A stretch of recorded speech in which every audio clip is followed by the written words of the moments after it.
नमस्कार, आप देख रहे हैं बागी खबर और आज हमारे स्टूडियो पे ऐसी शख्सियत पधारी हैं। ये हैं हमारे साथ यहाँ पर आज बागी खबर स्टूडियो पर आए हैं आज अनिल अग्रवाल, जो एक पेशे से एक समाज सेवी हैं और अधिवक्ता भी हैं। कई मुद्दों पर इनसे आज चर्चाएं होंगी। चंदला विधानसभा को लेकर कई मुद्दे आज गर्म हैं। चंदला विधानसभा के ये मूल निवासी हैं और लगातार कई वर्षों से विकास, गौवंश और चंदला जिला बनाने की मुहिम चलाते हुए चले आ रहे हैं। हम बात करेंगे आज अनिल अग्रवाल जी से। हर मुद्दे पर आज चर्चा होगी। कई वर्षों से इन्होंने मुहिम चलाई है कि चंदला विधानसभा को जिले की उपाधि दी जाए। आखिरकार चंदला विधानसभा को जिला बनाने की मुहिम इनकी कहां तक पहुंची, क्या क्या इन्होंने प्रयास किए, आज सब कुछ अनिल अग्रवाल जी से साझा करेंगे। बहुत बहुत स्वागत है अनिल जी आपका बागी खबर स्टूडियो पर। अनिल जी, बात विकास की करने वाले हैं। आज चंदला जिला बनाने की बात करने वाले हैं और कई मूलभूत सुविधाओं व गौवंश के बारे में भी आज चर्चा करेंगे। विस्तृत चर्चाएं होंगी अनिल जी। और सबसे पहले हम बात करते हैं सरकार के बारे में। हमारे चंदला विधानसभा में विधायक और राज्य में भी भाजपा की सरकार, केंद्र में भी भाजपा की सरकार है, तो कितना संतुष्ट हैं इस शासन से आप? इस शासन से संतुष्ट तो नहीं है, इसलिए कि शासन तो भाजपा का है और लगभग आज 16-17 साल हो गए भाजपा के शासन को, लेकिन मूलभूत सुविधाएं जो हमें जरूरत है वो आज पूरी नहीं कर पाई शासन। लगातार बात करें आपसे तो यहाँ पर काफी समय से, लगभग 4 पंचवर्षीय से तो यहाँ भाजपा के विधायक हैं, सांसद भी दूसरी बार प्रदेश अध्यक्ष जो हैं, खजुराहो लोकसभा सीट है हमारे यहाँ, दूसरी बार माननीय बीडी शर्मा सांसद बने हुए हैं। उनके पहले नागेंद्र सिंह जी थे। तो विकास को लेकर के क्या भाजपा ने कई वादे भर किए हैं या यहाँ पर जमीनी स्तर पर भी कुछ विकास किया है? जमीनी स्तर पर कुछ विकास नहीं हुआ। वादे किए हैं, वादे तो बहुत किए हैं, लेकिन विकास का, सरकार का और विकास का चंदला से कोई संबंध नहीं, इसलिए कि उन्होंने सिर्फ राज किया है। इस क्षेत्र की जनता ने उनको बड़ी उम्मीद से वोट दिया था कि भाजपा की सरकार है, फिर नीचे से ऊपर तक सरकार उसी की रही, सांसद उसी के रहे, भाजपा के विधायक भी भाजपा के रहे और सरकार में मुख्यमंत्री भाजपा के ही बैठे, लेकिन सिर्फ वादे किए गए कि विकास होगा विकास होगा, और 5 साल निकल जाते हैं, फिर नया आता है, फिर आश्वासन देता है।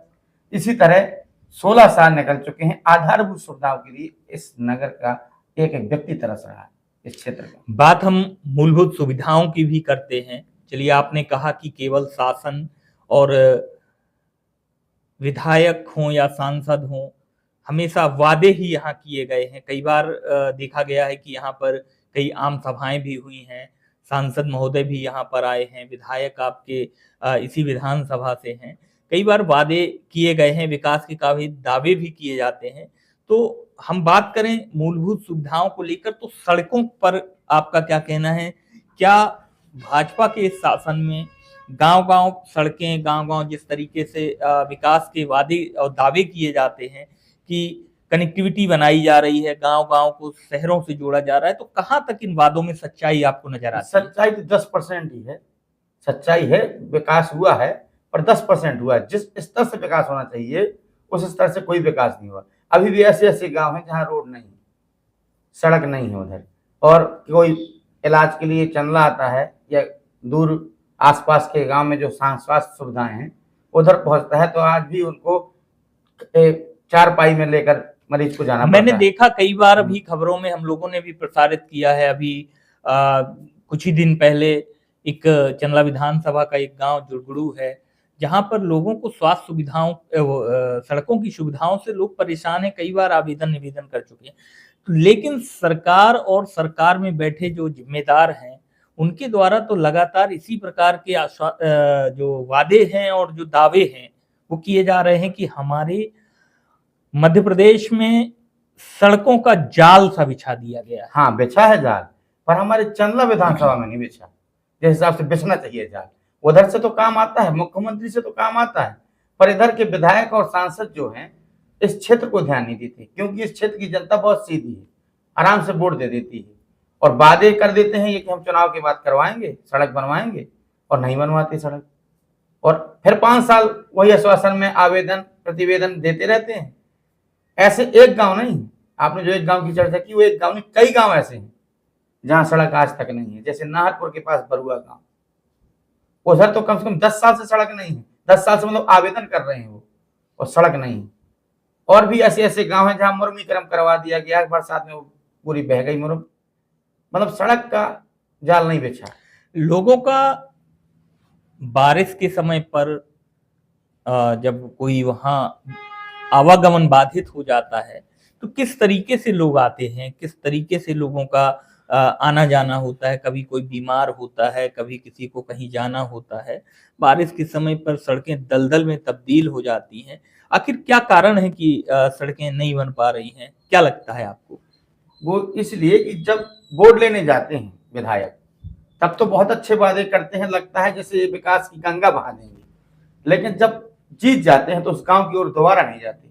और बेचारे जो गांव के लोग हैं वो कहां तक इकट्ठे होंगे, एक बार 2 बार उन्होंने आवेदन भी दिया, आश्वासन भी दिया, लेकिन जब वो सड़क देखते हैं तो बहुत से लोग तो ऐसे ही रोने लगते हैं, सोचते हैं हम गांव में क्यों रह रहे हैं। तो ऐसी ऐसी दशा, वोट लेने वो गांव गांव चले जाते हैं जब विधायक जाते हैं। लेकिन जो शासन में बैठे हुए लोग हैं, विधायक हैं, सांसद हैं, उनका तो कहना है कि बहुत जल्दी गांव-गांव, जो भी गांव अभी सड़कों से अछूते रह गए हैं, जहां पर सड़कें नहीं हैं, बहुत जल्दी वहां पर सड़कें बनवाई जाएंगी। हाँ, ये उन्होंने कहा है हम्म। सड़कें बनवाई जाएंगी, पर इस कहते कहते 10 साल हो गए। ऊपर से तो काम आता है, बजट आता है ऊपर से, मुख्यमंत्री तो बजट देते हैं कि जहां सड़कों का जाल बिछ रहा है तो चल्ला क्यों अछूता रहा है, लेकिन इधर के जो जवाबदार नेता हैं, जो लोकल के नेता हैं, वो भी ध्यान नहीं देते। चलिए, सड़कों का जाल तो बिछेगा जब शासन ने कहा है। हम बात बिजली की भी कर लेते हैं। बहुत से, ये बुंदेलखंड का बहुत पिछड़ा इलाका चंदला विधानसभा है। बिजली की समस्याओं को लेकर आप क्या कहेंगे? क्या है यहाँ की समस्याएं, किस तरीके की बिजली व्यवस्थाएं रहती हैं? बिजली व्यवस्था तो ऐसी कि थोड़ा पानी बरसा, उन्होंने सोचा कि बिजली बंद कर दी जाए और बहाना बना देते हैं, कहीं इधर से फॉल्ट है, कहीं उधर से फॉल्ट है। चंदला जैसे लोकल गांव में, शहर में 2-2 दिन बिजली बाधित रहती है, तो गांव की दशा क्या होगी जहां पर बिजली पहुंच गई। और इसके बाद जब लोकल चंदला में नेता भी रहते हैं, लोकल के नेता भी रहते हैं, उस चंदला जैसे नगर में भी अगर 2-2 दिन बिजली बाधित है तो समझ लीजिए, कल्पना कीजिए आप कि गांव के लोग किस तरह बिजली की समस्या से जूझ रहे होंगे। कहीं तार नंगे हैं, अगर गिर जाए तो किसी की भैंस मर रही, कोई आदमी मर जाए, लेकिन बहुत अच्छी ऊपर वाले की कृपा है जो नहीं मर रहा है कोई, वरना नंगे तार हैं, 11,000 केवी के तार भी टूट जाते हैं, इनको कोई परवाह नहीं। 2-2 दिन लाइट बनाते रहते हैं, बिल्कुल लापरवाही हो रही है। लेकिन जो बिजली व्यवस्थाओं की बात करें तो यहाँ के जो जिम्मेदार हैं उनका ये कहना है कि भाई बहुत पुरानी लाइन डली हुई है, लाइन बदली नहीं गई है, प्रयास किए जा रहे हैं। उनका स्टाफ है, जो बिजली विभाग का स्टाफ है, वो भी लगातार प्रयासरत रहता है। जैसा आपने बताया कि 2-2 दिन लाइट नहीं रहती, तो ऐसा भी तो हो सकता है कि कहीं लाइट वास्तव में फॉल्ट हुई हो। क्या आप लोगों को सूचित किया जाता है इस संबंध में? नहीं किया जाता है, सूचित तो किया ही नहीं जाता। और एक बात और है, लाइट की जो तार, उन्होंने बहाना बनाया कि तार पुराने हैं, तो कब ये नए होंगे, कब ये व्यवस्थाएं सुधरेंगी। इस तरह तो सुनते हुए 10-15 साल हो गए हम लोगों को, लाइट के तार खराब हैं या पुरानी व्यवस्थाएं हैं, तो नई कब होंगी व्यवस्था। हम किस लिए वोट देते हैं, किस लिए सुविधाएं, पैसा ले रहे हैं। बिजली विभाग तो एक बोर्ड में चला गया, पैसा ले रहा है तो सुविधाएं भी देना चाहिए उसको, पर सुविधाएं नहीं देते, क्योंकि इधर सिर्फ बिल लेना जानते हैं, और बिल ना कोई दे तो तुरंत उसको जेल में बैठ देते हैं, नोटिस काट देते हैं। पर बिजली की समस्या जहां की तहां है। लेकिन बिजली चोरी की समस्या भी बहुत बड़ी है। चोरी, विभाग का कहना है कि लोग बिजली चोरी भी करते हैं, जिस कारण से भी ओवरलोड होता है और समस्याएं होती हैं। बिजली चोरी आदमी नहीं करते, ये खुद बिजली विभाग वाले करवाते हैं चोरी। इस हकीकत है, जिनके बड़े बड़े बिल हैं उनका बिल कम कर दिया जाता है। जो बेचारे गरीब लोग हैं उनका बिल बढ़ा दिया जाता है। जहाँ एसी चल रही है वहाँ बिल नहीं लिए जाते, और जहाँ बल्ब जल रहे हैं उनसे बिल लिया जाता है। बिल गरीब आदमी को पता चलता है कितना बिल है। 1,000 2,000 2,000 रुपए बिल एक गरीब आदमी से लिया जाता है, जहाँ एसी वालों से लेना चाहिए, और स्वयं चोरी करवाते हैं। चलिए हम बात रोजगार की भी कर लेते हैं कि रोजगार को लेकर के हमारे ये बुंदेलखंड का जो पिछड़ा इलाका है, चंदला विधानसभा है, रोजगार को लेकर यहाँ पर कितनी सुविधाएं, किस तरीके का रोजगार यहाँ पर मिलता है लोगों को? रोजगार इधर नहीं है बिल्कुल। उधर से सुविधाएं आती हैं, मनरेगा जैसे बंद हो गया, एक सरकार ने ही बंद करवा दी। इस गांव में कम से कम मिल जाते थे लोगों को रोजगार, 100 दिन की मजदूरी, वो भी बंद हो गई है आज की डेट में। और इतना पिछड़ा क्षेत्र है ये कि इधर जब तक एक बड़ा विकास नहीं होगा, जैसे कि हम लोग जिला मांग रहे हैं, जब तक जिला नहीं बनेगा तब तक ये पिछड़ा क्षेत्र नहीं सुधरेगा, क्योंकि विकास ही नहीं हो पा रहा है। छोटी मोटी समस्याएं सॉल्व हो जाती हैं, और जब हमारे क्षेत्र में किसी चीज की पूर्ति ना हो, ना अस्पताल है, ना अदालत। अदालत पास हो चुकी कई सालों से, अगर कम से कम अदालत बन जाती तो कम से कम 100 200 500 लोग उसी में रोजगार पा लेते। स्वास्थ्य सुविधाएं बढ़ जाती, 2 4 10 50 लोग उसी में सुविधाएं पा लेते। गांव गांव में स्कूल खुले हैं, वो स्कूलों में भी चपरासी लगते हैं, और बहुत से ऐसी विभाग हैं जो उनमें सर्विस पा सकते हैं, लेकिन ये सुविधाएं नहीं कर रही नेता। तो क्या रोजगार के लिए लोग फिर क्या पलायन करते हैं? पलायन करते कहाँ जाते हैं लोग? दिल्ली, मुंबई, बड़े बड़े शहरों में जाते हैं, क्योंकि रोजगार की सुविधा नहीं। खेती पर आधारित है पूरे क्षेत्र हमारा, और खेती बरसात है, कभी हुई नहीं हुई, और जब तक ठोस यहाँ कारखाने नहीं खुलेंगे, सरकार की तरफ से कोई ठोस विकास नहीं होगा, तब तक यहाँ पलायन नहीं रुकेगा। और फिर इतना बड़ा क्षेत्र है, आप वोट तो हर साल ले लेते हैं, हर पंचवर्षीय में लेते हैं, लेकिन उनके हिसाब से आप सुविधाएं नहीं दे रहे। हर नेता में, हर सरकार में यही कमी है कि वो जनता के बातों पर खरी नहीं उतरती, और जब विकास नहीं होगा तो रोजगार नहीं मिलेगा। तो इसलिए विकास की बहुत जरूरत है हमारे क्षेत्र में, और विकास का और हमारे क्षेत्र का कहीं दूर दूर तक कोई वास्ता नहीं। जो ऊपर से विकास होता है मात्र 10% होता है।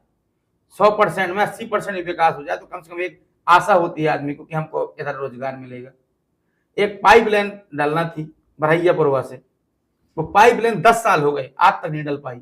अगर वो पाइपलाइन होती तो कितने लोग पाइप लगाने में, गड्ढा खोदने में लगते, कहीं ना कहीं रोजगार मिलता।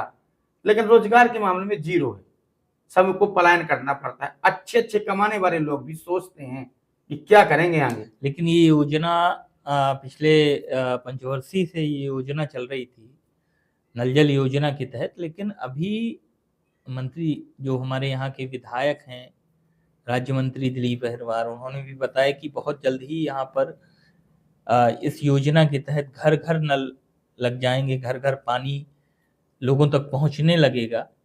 तो वो कार्य तो प्रगति पे होने वाला है, बहुत जल्दी चालू होने वाला है। जब हो जाए तब मानिए आप।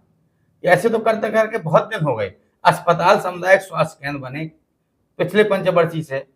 राजेश प्रजापति जी जो विधायक जी थे, उनके समय पर सामुदायिक स्वास्थ्य केंद्र बन गया। इसके बाद 5 साल बाद बिल्डिंगें पास हुई। अब बिल्डिंग वो बन रही कि नहीं बन रही, तो ये तो वादे किए जा रहे हैं, जब काम चालू हो जाए तब माना जाए। मतलब विधायक राजेश प्रजापति थे, उस समय स्वीकृति हो गई, मिल चुकी थी। हाँ। उस समय मुझे जहां तक याद है तो 30 बेड का ही हुआ था। हाँ, तो 30 बेड तो आज भी है, और 30 बेड का आज भी है। लेकिन अभी तक इतना बड़ा विधानसभा क्षेत्र है, लगभग 3 लाख वोटर्स हैं यहाँ पर। महिलाओं को प्रसव के लिए भी यहाँ रोजाना आना पड़ता है। कई क्षेत्र बहुत बड़ा है, चूंकि यहाँ पर कई बार देखा गया है कि बहुत सारी क्रिटिकल कंडीशनें हो जाती हैं।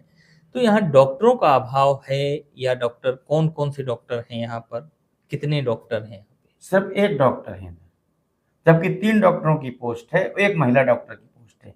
महिला डॉक्टर के लिए आज से 5 साल से हमारी समिति लिख रही है, सचिवालय भेज चुके, मुख्यमंत्री को भेज चुके लेटर, और डॉक्टर के माध्यम से भी पहुंचाया। लेकिन महिला डॉक्टर की आवश्यकता है, और प्रसव के लिए जब तक महिला डॉक्टर नहीं होगी तब तक महिलाएं संतुष्ट नहीं होती, लेकिन मजबूरी है उनकी। और एक आधी मतलब अध कच्ची, जिसको कहा जा सकता है हिंदी भाषा में, मतलब पूर्ण ज्ञान नहीं है, ऐसी नर्सें काम कर रही हैं। एक डॉक्टर होती, महिला डॉक्टर, तो एक अच्छी तरह से प्रसव हो सकते हैं। मतलब अब आपका महिलाओं को कहना बहुत है कष्ट है। आपका कहना है कि अनट्रेन्ड जो नर्सें हैं, जिन्हें ट्रेनिंग शुदा भी नहीं है, बहुत अच्छी ट्रेनिंग भी नहीं है, उन लोगों द्वारा प्रसव कराया जा रहा है। आपके अपनी विधानसभा जो आपकी है चंदला विधानसभा, यहाँ की जो मौजूदा विधायक हैं दिलीप अहिरवार, वन एवं पर्यावरण मंत्री भी हैं, राज्य मंत्री भी हैं, तो क्या उनके कानों तक ये बात नहीं पहुंचाई? नहीं पहुंची है। उनने क्या दो कहना है उनका? उनने 2 बार अस्पताल का सर्वे भी किया, लोगों ने फोन भी किया, आवेदन भी दिए, लेकिन वो ये कहते हैं कि हमको खुद पता है, हम कैसी सुविधाएं करना है, आप लोग ना बताइए। मतलब वो किसी की सुनना भी नहीं चाहती। अभी उन्होंने रिसेंटली टीम भी भोपाल से आई थी, सागर से टीम आई थी, यहाँ के मौजूदा एसडीएम महोदय, तहसीलदार महोदय भी रहे, सर्वे भी किया गया। अस्पताल की नई बिल्डिंग बनना है, राशि भी स्वीकृत हो चुकी है, तो ये तो बहुत जल्दी बनने वाली है। और अपने यहाँ सामुदायिक स्वास्थ्य केंद्र 30 बेड का बहुत जल्द बनने वाला है, ऐसा मंत्री जी ने, विधायक जो चंदला हैं, उन्होंने आश्वासन भी दिया है। हाँ, ये तो सही है। लेकिन एक बात और करते हैं, अस्पताल की जो जगह चिन्हित की जा रही है, वो कहाँ की जा रही है? अस्पताल की जो जगह है, नगर से 3.5 किलोमीटर दूर की जा रही है, जहां सामने वन विभाग है।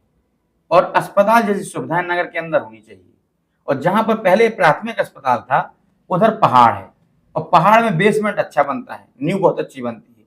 2 खंड की जगह 3 खंड 4 खंड बना सकते हैं, जगह वहां पर्याप्त है।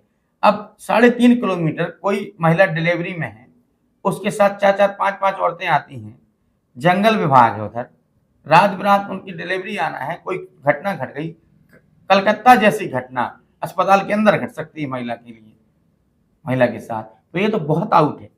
और घटना घटने के बाद पता चलता है आदमी को, इसलिए उतनी दूर न बनाया जाए अस्पताल। अस्पताल इधर ही बनाया जाए, नगर के अंदर। एक ये जगह है, और एक सब्जी मंडी है पुराना थाना के पास, उसमें भी पर्याप्त जगह है। लेकिन पुराने थाने के पीछे की आप जो बात कर रहे हैं, जहाँ सब्जी मंडी लगती है, तो फिर सब्जी मंडी प्रतिस्थापित की जाएगी, वो कहाँ जाएगी? वो बात का विकल्प है। वो सब्जी मंडी भी जा सकती है, कहीं और जा सकती है, सब्जी मंडी इस अस्पताल में लगाई जा सकती है, ये भी तो जगह खाली हो जाएगी। क्या प्रयास किए गए हैं अस्पताल को वापस नगर में ही बनाया जाए? इसके लिए आप लोगों की समिति द्वारा या आप लोगों के द्वारा कोई प्रयास किया गया है? ज्ञापन दिया गया है मुख्यमंत्री के नाम, तहसीलदार जी को दिया गया है ज्ञापन, और मुख्यमंत्री तक पहुंचाएं वो। हम तो ये चाहते हैं कि तहसीलदार महोदय जी पहुंचाएं, और हमारा जो स्वास्थ्य सुविधाएं हैं वो नगर के अंदर हो, क्योंकि हर छोटा मोटा व्यक्ति, और एक बात और है, इधर पर कोई सुविधाएं नहीं है स्वास्थ्य की। छोटी भी खरोच आ जाए किसी को, पांव फ्रैक्चर हो जाए, तो एक्सरा मशीन नहीं है इधर, सीधा छतरपुर जाना पड़ता है उसको। अब गरीब आदमी है, उसके पास नहीं है पैसे, 2-3 हजार रुपये वो प्राइवेट वाहन करके पहुंचाए, या बस में जाए तो सुविधाएं नहीं, बस भरी रहती है। तो बहुत बड़ी विडंबना है। स्वास्थ्य विभाग में तो इतनी लचरता है, कोई सीमा नहीं।